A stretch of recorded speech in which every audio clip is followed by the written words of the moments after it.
Good morning, Brew Daily show. I'm Neal Freyman. And I'm Toby Howell. Today, after crypto's big win at the elections, is Bitcoin going to the moon? Then Barnes & Noble has surprisingly turned around its business in a story that is sure to be a page-turner. It's Monday, November 11th. Let's ride.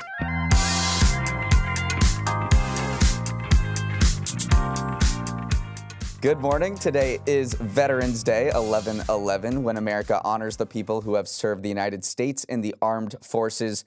We're sending our gratitude to all veterans and their families, and I'm particularly thinking about my two late grandfathers who served in the Army during World War II. One of the most vivid memories of my childhood was going to Belgium with my mom's dad and our entire family to see where he fought in the Battle of the Bulge. I think he was just 18 at the time, which is just crazy to think about. They were also both big Eagles fans, so I know they're smiling down today after that thumping over Dallas. Go Birds. They would have loved to see Saquon in action. Just some logistics, too. Many of you listening might be off today, and so are most banks, the U.S. Post Office, public schools, and libraries. They are closed. But the stock market, most retail stores, and national parks are open. National parks are also free today, too. So if you don't have anything to do, maybe head to your nearest one and try walking around while listening to this episode of Morning Brew Daily. But first, a word from our new sponsor, Sage. Sage is back. Not the herb, but the best accounting, payroll, and HR software in the game. And it's getting better, Neal. Sage has looped in AI and automation to help CFOs make smarter, faster decisions. Really, it's you all that we want to talk to. CFOs are people aspiring to one day be a CFO.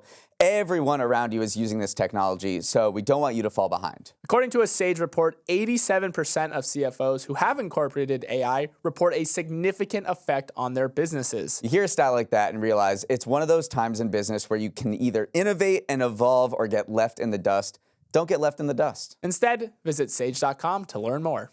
Well, if Bitcoin were a college football team, its fans would have stormed the field and paraded the goalposts around campus. This morning, the world's biggest cryptocurrency topped $82,000 for the first time ever, with investors betting that the incoming Trump administration will make crypto great again. During the campaign, Trump fashioned himself as the pro-Bitcoin candidate and has pledged to introduce policies that make the United States the crypto capital of the world.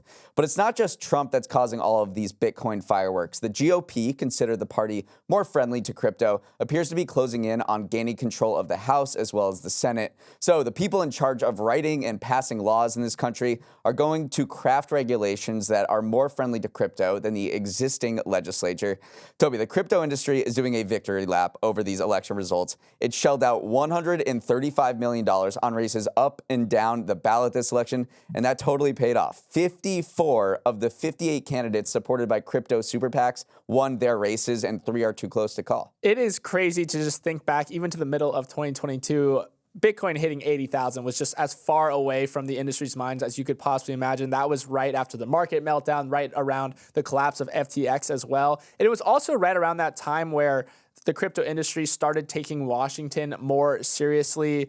Brian Armstrong, who is the CEO of Coinbase, said, we have to be realists. Money moves the needle. And what he did was set up this PAC that said, we want to start pouring in money towards Washington, much in the same way that these other industry groups like oil and gas do. They wanted to be a factor in these Senate races and in the presidential race. And you're right, like they have poured a ton of money in since crypto accounts for more than 15% of all known corporate spending since 2010. It already has $78 million lined up for next year's or in 2 years midterm election. So they truly did just embrace Washington and embrace spending in order to advance their agenda. Yeah, the amount of money that the crypto industry poured in after that call to arms by Brian Armstrong is truly astonishing. Since 2010, which is when that Supreme Court decision came down, which allowed corporations to spend freely on elections. They're just the second industry behind oil and gas in terms of spending. And then the name you need to know is Fairshake. That is the top crypto super PAC that has been donated to by folks like Coinbase, Ripple Labs, Andreessen Horowitz, who has spent a ton of money. They're the VC firm that has invested a lot in crypto. They're the biggest single issue super PAC in history. And you're right, they already raised nearly $80 million to spend on 2026. So crypto is not going any anytime soon. I think one race that people should know about that sort of shows the crypto industry flexing is the Senate race in Ohio. Sherrod Brown, the Democrat there, had been very skeptical of crypto and wanted to bring hearings about how crypto is used in terrorism and other scammy ways that Bitcoin and the crypto industry has been leveraged. Well, Fairshake spent $40 million on an opponent, Bernie Moreno, and Bernie Moreno beat Sherrod Brown in that race, in a tight race. So that is just one race where you can see the crypto industry really flexing. And they didn't talk about crypto at all in their ads on this. They just talked about various other issues, but the whole point was just to get Sherrod Brown out. Right. And then also, now that more crypto-friendly people are filtering into Washington, there also looks like some anti-crypto people are filtering out. One of the biggest opponents, the nemesis of the industry, has been SEC Chair Gary Gensler. He's been arguing that crypto firms need to be under his agency's purview. They need to have more protections that treat them more like stock exchanges. He was probably going to be gone from Washington soon under this new Trump presidency. So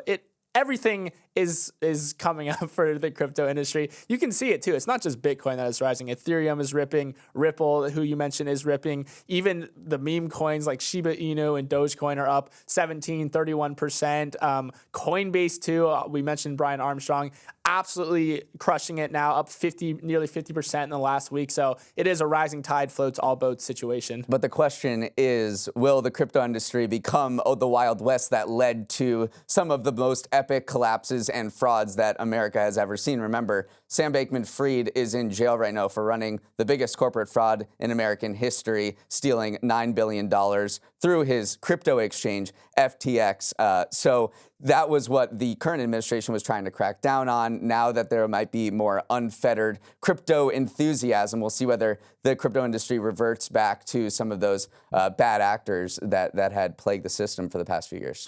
As Trump gears up for a second term in office, another question that is top of mind is if the sports world, from the NCAA to FIFA and beyond, is ready for another Trump presidency. Two of the biggest sporting events in the world will happen under Trump's second term in the 2026 World Cup, which the U.S. is co-hosting alongside Mexico and Canada, and the 2028 Summer Olympics in Los Angeles. Plus, the NCAA has major business implications on the line, as it has been trying to get Congress to pass a law that would prevent athletes from being classified as employees, something a Republican Congress has been more amenable to. Even the world of golf is holding its breath, as the new administration could help broker a deal between the PGA and LIV tours. So, Neal, lots of implications for the sports world under a second term for the most sports-focused president in modern U.S. history. He really is. He loves sports. He loves surrounding himself with sports people. So there is going to be a lot of attention on the sports world during a second Trump administration. But let's zoom out to the college sports world, which doesn't have anything to do with Trump. It has to do with a Republican legislature, which does appear to be on track to happening.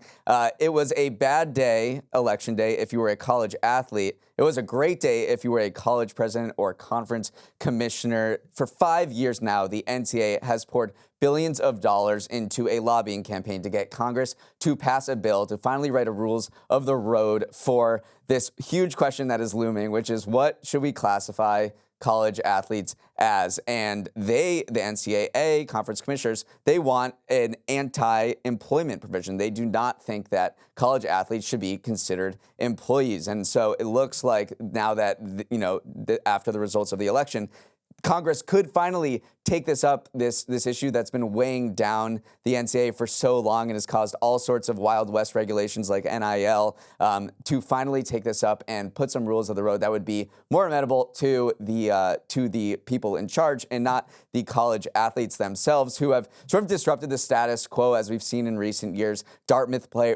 men's basketball players unionized. There was also a case involving USC football and basketball players. This is in front of the National Labor Review Board. That could get a change up as well with the changing administration. So it looks like maybe one way or another we will have some sort of resolution in the question of NCAA amateurism. And then let's talk about these global mega events too. The World Cup and the Olympics are both coming to the United States, putting it on a world stage. Could be a little bit awkward though, because the World Cup I mentioned, we are co-hosting alongside Canada and Mexico. There has been a lot of talk about Trump applying tariffs to Mexico, so that could strain diplomatic and business ties between these two co-hosting countries. So that's one thing to look out for. The president of FIFA, on the other hand, who runs the World Cup, is very close with Trump. Infantino has posted Instagram stories congratulating him in the past. So it does look like at the very top levels, Trump and Infantino will be able to smooth things over. But you do have to think about just kind of the awkward diplomacy that is at hand, even though that we're talking about a sporting event, soccer event. There are other geopolitical and business tensions underneath the surface. Yeah, I mean, I totally forgot. We're hosting the World Cup in 2026. That is on the 250th birthday of the United States. So I can't just imagine the attention, the billions of people watching. It's also in the new expanded format, right? 32 teams, which is going to draw even more eyeballs, draw even more sponsorship dollars. So this is going to be just a mega event that is happening in maybe a year and a half. And then coming after what we saw at the Paris Olympics, which took over the world, it's going to be perhaps even bigger in LA in 2028. So got me a little excited, but yes, you're just thinking about what's going to happen in the next 4 years. There's just a lot going on. Sorry, I was just daydreaming there about Christian Pulisic holding the World Cup trophy at the end of the World Cup on America's 250th birthday. I don't think it's going to be this time around, but you're right. A lot of eyeballs, world stage. Trump and sports world are just inevitably connected, and I think we're going to see some fireworks and also just a lot of scrutiny on kind of these sporting leagues and decisions as this presidency unfolds. Guess who's back? Back again. Barnes & Noble is back. You can tell a friend. The bookseller, who was on the verge of bankruptcy just 6 years ago, has found its groove and is on track to hit its goal of opening 60 new locations this year. After getting its lunch eaten by the rise of Amazon and sinking $1 billion into developing an unpopular Kindle competitor, a hedge fund buyout in 2019 kicked off a surprise turnaround. Instead of stripping the bookmaker for parts, they handed control over to a British bookstore revitalization specialist named James Daunt, and he saved the big chain by going little. He decentralized a lot of the store's operations and empowered local store owners to curate selections based on local preferences instead. So with a little bit more indie flair, suddenly a chain that didn't seem like it would survive in this era has picked up where it last dog-eared a page. Last year, Barnes & Noble opened more new bookstores than it had in the 10-year period from 2009 to 2019. So maybe the same way that Brian Nichol is the fast casual whisperer, James Daunt is to bookstores. And what he's been doing would make a brand strategist absolutely wince because there's very little uniformity in how they're renovating or decorating stores. I mean, there's 9 locations of Barnes & Noble in New York City. 4 of them have different logos. And then then there's this one location in Florida where the local management there said, we don't really want to be named Barnes & Noble. We want to be called B. Dalton Bookseller after a chain that Barnes & Noble acquired back in 1987 and liquidated. And they were like, yeah, we want to be called B. Dalton Bookseller instead of Barnes & Noble. And James Daunt is like, sure, go ahead. So there's a certain lack of uniformity, a really intense focus on local booksellers, but that's what James Daunt thinks works in the bookselling world. He doesn't think that chains and uniformity work. It's that local quirks and allowing and empowering the local leadership teams to put their own indie bookstore flair on it is one of the reasons for the turnaround. It really has been quite the story arc for Barnes & Noble. First, it was the big box villain kind of ravaging these local indie bookstores, but then it itself got ravaged by the even bigger behemoth, which was Amazon. So now it's returned to kind of this indie bookstore arc. One thing that they have started to do is they've changed their relationship with publishers. It used to be that publishers could pay you to set up a display in the front of a Barnes & Noble. And yes, that brought in revenue, but it also risked putting a lot of real estate towards maybe an unpopular book. So what they've been doing instead is just not even really looking at data, just kind of talking to their communities and listening around, maybe scrolling TikTok, seeing what Book Talk is talking about to curate selections that people actually want to read. And you're right, it doesn't necessarily make sense, but indie bookstores have never really made sense. It's always been about the feel and the vibe and the flair to it. I have seen some pushbacks though, because they're trying to remake a lot of these stores, make them look more like indie bookstores with a new layout, less alphabetical sorting, more just get lost in like a corner like that. But some people walk in and say like, you guys are trying to copy an indie bookstore, but you are not, so they see through it a little bit. But sales have risen 4% in the last year. There are opening new stores, so clearly it is resonating with some people. And honestly, the more bookstores, the better. That's what I like to say. Up next, it's our winners of the weekend. Welcome to Winners of the Weekend, the segment where Toby and I pick two things that never have to wait in line for brunch in the West Village like Toby. I won the pre-show game of 20 questions, so I get to go first. And my winner is congestion pricing in New York City because it might be getting a second lease on life. The controversial plan, which would have put a $15 toll on vehicles driving into the heart of Manhattan, the first of its kind in the United States, is being revived by New York Governor Kathy Hochul. Last week, according to Politico, she asked the U.S. Department of Transportation whether a version of congestion pricing with lower tolls would trigger a long environmental review. So, seems like she's gaming out a potential timeline. And if she reintroduces congestion pricing, it'd represent a dramatic U-turn by Hochul, who squashed the plan in June, just weeks before it was supposed to go into effect. That move drew outrage from transit advocates who argue congestion pricing can reduce traffic and improve air quality while raising funds for the subway and buses. But Hochul withdrew congestion pricing after fierce opposition from people in the outer boroughs and the suburbs who called the $15 toll a shadow tax on commuters. So, Toby, what might be changing her mind? Well, I don't know if you've heard recently, Neal, but there has been an election in the last few weeks. Trump could try and block the plan at a federal level, threaten to withhold federal funding. He would not actually have unilateral power to stop the program, but his administration could take it to federal court. Generally speaking, though, he has been pretty vocally against the plan. Trump Tower is in the congestion zone, so right under, I think it's at 59th Street, and the congestion zone 60. Go figure that he doesn't like congestion pricing. But yeah, the general consensus is if that Hochul doesn't get this through before January, before Inauguration Day, it is unlikely that this plan will start. It is crazy to see that Hochul just first did this whole 180, canceled the plan, but now is kind of soft launching the fact that it might go through again. They've reduced the tax maybe from $15 to $9, so they've softened it a little bit. In general, this is a pretty unpopular program with a lot of people, a lot of New Yorkers. Siena College did a survey back in April, and 2/3 of New Yorkers said they opposed it, but there are a lot of people on the side, transit authorities being one of them. Yeah, because they need, now they have a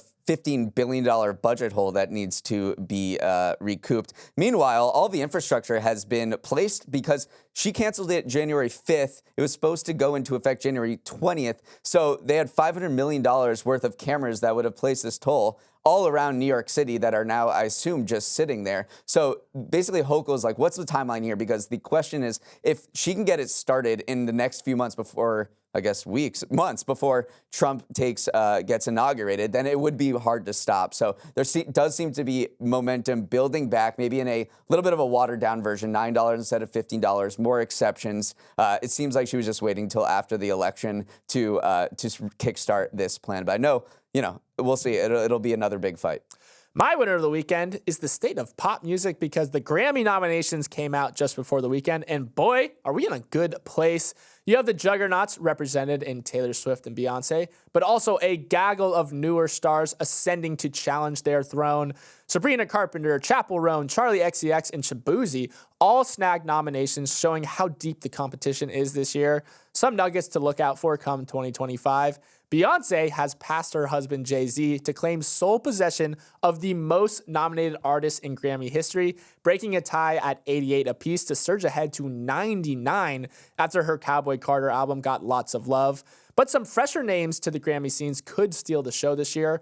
Both Sabrina Carpenter and Chappell Roan are up for the Big Four awards of Album of the Year, Record of the Year, Song of the Year, and Best New Artist. If either sweeps, they'll become only the third artist ever to do so. Lots more interesting subplots to unpack too in what was a great year for music. It really was. I mean, in those big four, only 13 artists ever have been nominated in all of those categories. So they're already making history. Sabrina Carpenter and Chappell Roan. We're also getting a big heavyweight fight for Album of the Year between Cowboy Carter from Beyonce and Taylor Swift, the Tortured Poets Department. That's only the second time they're going head to head in Album of the Year. Swift won the first round, but it is interesting to see what happened in pop music this year. You had just the legacy powerhouses of Taylor Swift and Beyonce, and maybe you could even put Billie Eilish in there, against a new crop of newcomers that have just taken over the airwaves, have led in sales and streams, Chappell Roan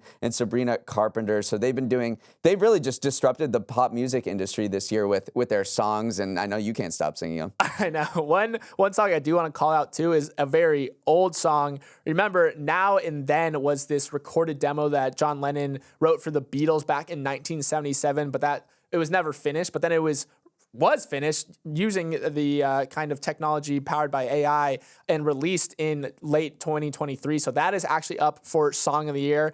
And it is one of the first time a Beatles song is, if it wins, it would be one of the first time a Beatles won a Grammy since February of 2024, when their remastered reissue of I'm Only Sleeping One Best Music Video. So it is interesting to see somehow the Beatles keep popping up in Grammy history, in modern Grammy history. All right, and we have to finally quickly touch on some snubs. I want to get your take on whether this was a correct snub. Hozier's Too Sweet got snubbed. I mean, that was all over TikTok, so I don't know how that, well, maybe I'm just too much in a TikTok bubble. So I think you can deem that a snub. It is a good song. Dua Lipa's Radical Optimism album. It is just wild how deep pop music is this year, that Dua Lipa was regulated to the sidelines. And I think that one was valid because it's just math. There's only so many people can get nominated. I don't think Dua Lipa deserved it. And then Zach Bryan, the country star, got also shut out. But he was huge. He's selling out Barclays Center here. He's selling out everywhere. But he didn't put up his music for Grammy nominations. Also, we are team not Zach Bryan at Morning Brew Daily. All right, it is Monday. So here's your preview of the big events going down this week. The question on investors' minds: how high can stocks go? Wall Street is coming off its best week all year following that post-election boost, but it faces a few tests this week. There are earnings reports highlighted by Home Depot, Disney, Shopify, and Spotify. And then Wednesday brings the Consumer Price Index report, which gives the monthly progress on inflation. Let's just relive that last week in the stock market, though. Best post-election week ever. Both the Dow and the S&P 500 reached new all-time highs. I remember when we were thinking about making Dow to 30,000 hats, the Dow just topped 44,000 for the first time. It has just truly been an up and to the right. S&P crossed the 6,000 mark for the first time ever. Bitcoin has obviously been ripping. Truly just an insane run up. And Dogecoin up 90% in the past week. Don't forget about that. I wonder if anybody still has theirs from those glory days in 2021. COP29, the UN's annual climate summit, kicks off today in Baku, Azerbaijan. And this year's theme is climate finance. Leaders from around the globe are gathering to figure out how to find money to transition away from fossil fuels to cleaner forms of energy in our warming world. But Azerbaijan is certainly a curious choice for a climate summit. Its economy is among the most dependent on oil and gas, which accounts for 60% of its total income. Baku's skyline has been transformed recently from fossil fuel wealth. How did COP29 end up there? So it is a little bit confusing. The climate summit is supposed to take place in a different part of the world each year. This year, it was the Eastern European group was up, but you actually need unanimous consent from all the countries within that bloc. And Russia wouldn't vote for any country that had condemned its invasion of Ukraine. So it left all but two, Armenia and Azerbaijan, as the only two candidates. Russia brokered a deal between Armenia and Azerbaijan because they have been at war with each other. So all of that came together to make Azerbaijan the host. So a lot going on behind the scenes there. A lot going on. President-elect Trump is expected to make more hires for his new administration. He's got a big cabinet to fill. One of the biggest prizes is Treasury Secretary, currently held by Janet Yellen. And a bunch of big names have thrown their names in the ring, including billionaire investor John Paulson, hedge fund founder Scott Bessent, former SEC chair Jay Clayton, and Trump's former U.S. Trade Representative Robert Lighthizer. Well, Trump has to hire, 4,000 people to fill this administration. How do you even go about doing that? Well, you hire a headhunter in chief. Trump's is Howard Lutnick, who is the CEO of this financial firm, Cantor Fitzgerald. Cantor Fitzgerald was actually one of the firms most impacted by 9/11. Lutnick is credited with rebuilding that firm. So he, as well as former WWE CEO Linda McMahon, are in charge of kind of filling those positions. So they tabbed someone who has experience with doing that before. Yeah, so we'll probably see a bunch of picks this week and a lot of jockeying as well.